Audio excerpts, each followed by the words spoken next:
తిరుమల తిరుపతి దేవస్థానం EO Dharmareddy మీద సంచలనమైనటువంటి వ్యాఖ్యలు చేశారు తెలుగుదేశం పార్టీ రాష్ట్ర అధికార ప్రతినిధి ఆనం వెంకటరమణారెడ్డి గారు. ధర్మారెడ్డి గారు రాష్ట్రం వదిలి పారిపోయేందుకు సిద్ధమయ్యారని, ఆయన ఎక్కడ ఉన్నా మళ్ళీ రాష్ట్రానికి తీసుకొచ్చి ఆయన చేసిన చర్యలన్నింటికీ మేము శిక్షించి తీరుతాం అంటూ ఆనం వెంకటరమణారెడ్డి గారు సంచలనమైనటువంటి వ్యాఖ్యలు చేసిన నేపథ్యంలో ఈ వ్యాఖ్యల మీద మనం విశ్లేషణ చేసుకునేటువంటి ప్రయత్నం చేద్దాం. ప్రస్తుతం మనతో పాటు ఉన్నారు ప్రముఖ రాజకీయ విశ్లేషకులు, ప్రముఖ సీనియర్ జర్నలిస్ట్ దుర్గా వడ్లమణి గారు. వారితో మాట్లాడదాం. దుర్గా, నమస్తే అండి. నమస్తే. తెలుగుదేశం పార్టీ రాష్ట్ర అధికార ప్రతినిధి ఆనం వెంకటరమణారెడ్డి గారు టీటీడీ ఈవో ధర్మారెడ్డి గారి గురించి సంచలనమైనటువంటి వ్యాఖ్యలు చేశారు. ధర్మారెడ్డి గారు రాష్ట్రం వదిలి పారిపోయేందుకు సిద్ధమవుతున్నారని, ఆయన ఎక్కడికి పారిపోయినా రాష్ట్రానికి తీసుకొచ్చి ఆయన చేసినటువంటి పనులకు ఆయన్ని శిక్షించి తీరుతాం అంటూ ఆనం వెంకటరమణారెడ్డి గారు కొన్ని వ్యాఖ్యలు చేయడం జరిగింది. ఏంటి ఆయన వ్యాఖ్యల వెనక ఉద్దేశం ఏంటి అంటే ఏం చెప్తారు? అంటే ధర్మారెడ్డి గారు ఇంచుమించు మీకు తెలుసు 9 ఏళ్ళుగా ఆయన టీటీడీ ఈవోగానే ఉన్నారండి. ఇటీవల కూడా ఆయనకి ఎక్స్టెన్షన్ ఇచ్చారు. టీటీడీ ఈవో అయ్యాక మనం చాలా ఆయన మీద విన్నాం నెగిటివ్ ఎక్కువ. ఏ రకంగా అంటే ఈవెన్ క్రిస్టియానిటీ సంబంధించిన వాళ్ళని తీసుకొచ్చి ఉద్యోగాల్లో పెట్టారని, క్రిస్టియన్ మత ప్రచారం పేరున చాలామంది అక్కడికి వస్తున్నారని, ఇవేవి ఆయన పట్టించుకోవట్లేదు, నిధులు కూడా చాలా మళ్లించారని, తర్వాత ముఖ్యంగా శ్రీవాణి ట్రస్ట్కి వచ్చిన ఈ 2000 కోట్లు ఏవైతే ఉన్నాయో వాటిని ధర్మారెడ్డి గారు ప్రైవేట్ బ్యాంకులో పెట్టి వాటి మీద అప్పులు తీసుకురావడానికి ప్రయత్నించారు ప్రభుత్వానికి అని. అసలు ఆయనకు ఆ అధికారం ఎవరిచ్చారు అన్నది ఆనం వెంకటరమణారెడ్డి గారి ప్రశ్న. ధర్మారెడ్డి గారు ఆ రకంగా ఎలా ప్రైవేట్ బ్యాంకులో పెడతారు? ఎందుకంటే టీటీడీకి అంటూ ఒక నేషనలైజ్డ్ బ్యాంక్ ఉంది కదా, మనందరికీ తెలుసు. అలా కాకుండా ఆయన విడిగా ఆయన సొంతంగా ఆయన నిర్ణయాలు ఎలా తీసుకుంటారు? ఎందుకంటే ఏ నిర్ణయం తీసుకోవాలన్నా బోర్డు తీసుకుంటుంది, మనకు తెలుసు. కానీ ఈయన ఒక ఈవో స్థాయిలో ఉన్న వ్యక్తి ఆ రకంగా ఎలా తీసుకుంటారు? ఆల్రెడీ ధర్మారెడ్డి గారి మీద మనకు తెలుసు చాలా ఆరోపణలు అయితే ఉన్నాయి.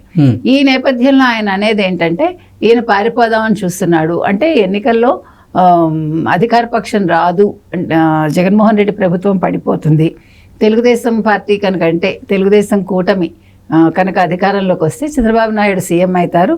ఆయన సీఎం అయ్యాక టీటీడీలో చాలా మార్పులు తీసుకొస్తారు, ప్రత్యేకంగా టీటీడీ మీద దృష్టి పెడతారు, తప్పు చేసిన ఎవరిని వదలం మేము, ధర్మారెడ్డి పారిపోయి ఎక్కడున్నా కూడా తీసుకుని వస్తాం వెనక్కి, ఆయన చేసిన అంటే ఆయన ఏవైతే తప్పులు చేశారో వాటికి సమాధానం చెప్పి తీరాలి అని ఈయన అంటున్నారు. ఇంకొకటి ఏమైందంటే ఇప్పుడు మనకి ఎన్నికల కోడ్ ఉన్నప్పుడు అధికారులు ఎవరు లేఖలు ఇచ్చినా కూడా అంటే ప్రత్యేక దర్శనాలకి అవి చెల్లవు, మనకు తెలుసు. కానీ గత 4-5 రోజులుగా మళ్ళా రోజా కావచ్చు కొంతమంది మళ్ళీ లేఖలు తీసుకొచ్చి వాళ్ళు డబ్బులు దండుకుంటున్నారు. అంటే 300 రూపాయల టికెట్, ఇంతకుముందు కూడా రోజా మీద చాలా ఆరోపణలు వచ్చాయి మనకు తెలుసు. ఆవిడ టికెట్లు అమ్ముకుని చాలా లక్షలు సంపాదించుకుంటుంది అని.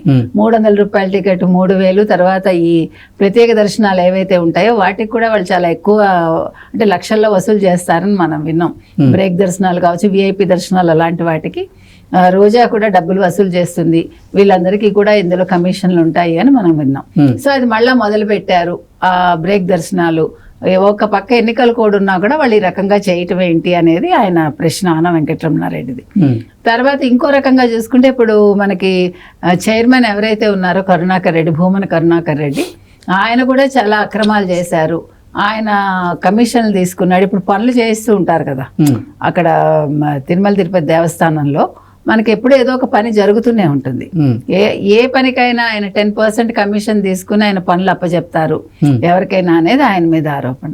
ఆ తర్వాత మనకు తెలిసి సజ్జల రామకృష్ణారెడ్డి గారు మొన్న వాళ్ళ ఎలక్షన్ ఏజెంట్లకి ఏమి చెప్పారు, ఆయన ఏమన్నారు, మీరు అక్రమాలు చేయండి లేకపోతే ఎదురు తిరగండి, మీరు మీ గొంతు వినిపించండి, మీరు భయపడద్దు, అక్కడ ఓటింగ్ టైంలో మీరు ఎటువంటి దీనికి నిర్లక్ష్యానికి గురి కావద్దు, ఎదురువాడు చెప్పింది వినద్దు, అవతలవాడు ఎలాంటి వాడైనా సరే మీరు మీ వాదనని బలంగా వినిపించండి, మీరు అంటే ఆయన ఇండైరెక్ట్గా మీరు హింసకి పాల్పడండి అన్నట్టుగా అన్నారు. కాబట్టి సజ్జల మాటలు నమ్మి మీరందరూ ఎవరైతే ఉన్నారో వైసీపీకి సంబంధించిన వాళ్ళు మీరు ఇబ్బందులకు గురి కాకండి, రేపొద్దున నష్టపోయేది మీరే, ఈ ప్రభుత్వం ఎలాగా రాదు, ఈ ప్రభుత్వం రానప్పుడు సజ్జల హైదరాబాద్ వెళ్ళిపోతారు, ఆయన ఏమి తాడేపల్లిలో ఉండరు, ఇంకా ఆయనకి ఎటువంటి పవర్స్ ఉండకపోవచ్చు, లేదు ఉన్నా కూడా ఆయన ఇంకా పట్టించుకునే పరిస్థితిలో ఉండరు కదా. ఇప్పుడు ఆయన మీద ఆల్రెడీ కేసు నమోదైంది మనకు తెలుసు. కాబట్టి మీరు ఇవన్నీ దృష్టిలో పెట్టుకుని మీరు మీ పనులు చేసుకోండి సజావుగా, అంతేగాని ఆయన మాటలు నమ్మి మోసపోకండి అనేది ఆనం గారి మాట. నిజంగా తిరుమల తిరుపతి దేవస్థానం ఈవో ధర్మారెడ్డి గారు రాష్ట్రం వదిలి పారిపోయేందుకు ప్రయత్నాలు చేస్తున్నారా? ఏ సాక్ష్యాలతో ఆనం వెంకటరమణారెడ్డి గారు ఇటువంటి వ్యాఖ్యలు చేశారు అంటే ఏం చెప్తారు? అంటే ఇప్పుడు ఎంతో కొంత వాళ్ళ దగ్గర సాక్ష్యాలు లేకుండా మాట్లాడరు కదండి. జస్ట్ లైక్ దట్ వీళ్ళందరూ కూడా అధికార ప్రతినిధులు అయినప్పుడు వాళ్ళకి కొద్దో గొప్ప సమాచారం ఉంటుంది.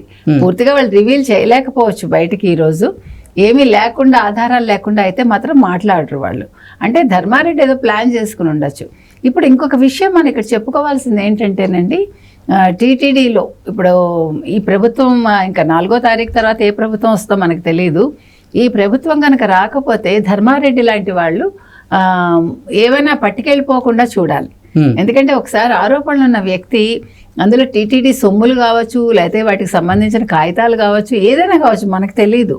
సో అలాంటివి తీసుకుని పారిపోకుండా ఎక్కడికక్కడ కట్టడి చేయాలి. నాట్ ఓన్లీ టీటీడీ, ప్రతి ఒక్క ప్రభుత్వ శాఖలు ఏవైతే ఉన్నాయో ఇప్పుడు మనం చూసాం తెలంగాణలో, వాటిని కాల్ చేయడం కావచ్చు, పేపర్లు మాయం చేయడం కావచ్చు, ఇప్పుడు ఫోన్ ట్యాపింగ్లో వాటిని తీసుకెళ్ళి మూసీలో పడేయడం కావచ్చు, ఏమన్నా చేసి కొన్ని చోట్ల తగలబెట్టేశారు.